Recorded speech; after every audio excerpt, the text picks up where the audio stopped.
Session Retrospect, Recap number 39. Petting Zoo finish a long rest and make their way up to the surface. The city of Bast is in complete ruin. The walls around the city and the walls around the castle are still there because they're adamantium, but every other building is pretty much destroyed. They can search locations and start digging through the rubble. They can only search about 4 buildings per day because of the amount of destruction.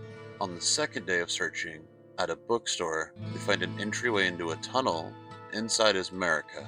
She explains that there was a Thieves Guild tunnel system, and they were able to get about 500 survivors down in there.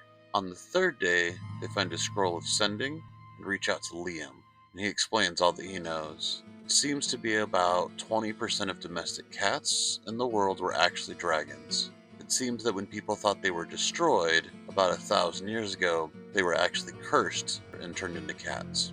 When Petting Zoo cleared out Tide Tower and found Chip, and were able to get the machine working, that was when the dragons formed a plan. Liam's cat, Fluffernutter, his cousin's cat, Patches, and a handful of other cats, along with Chip, were all involved. They sent out a message to all the other dragons explaining what would happen and when, and pretty much that if people were taking care of you, that maybe you should be nice to them and you should leave town beforehand.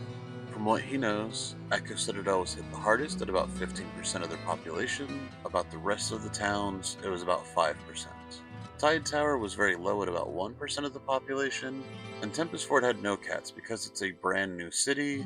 Liam wasn't able to reach anyone in Bast. That's kind of the outlier here. Liam brings up meeting with some city leaders and bringing up defense for these cities. He's more worried about protecting the towns and cities and trade routes. Most people are not worried about traveling at the moment because of these newfound dragons and monsters out there. They set a plan to meet up in about a month. Liam gives Goldon the teleportation runes for Wonderlust. Petting Zoo decide that they're going to stay in Bast for a while and help loot the town and search for more survivors. During the time, they fight and beat their first dragon. As they prepare to leave, they introduce the Paragon to the survivors of Bast and hopes that they can join together and help rebuild the city itself. End of session.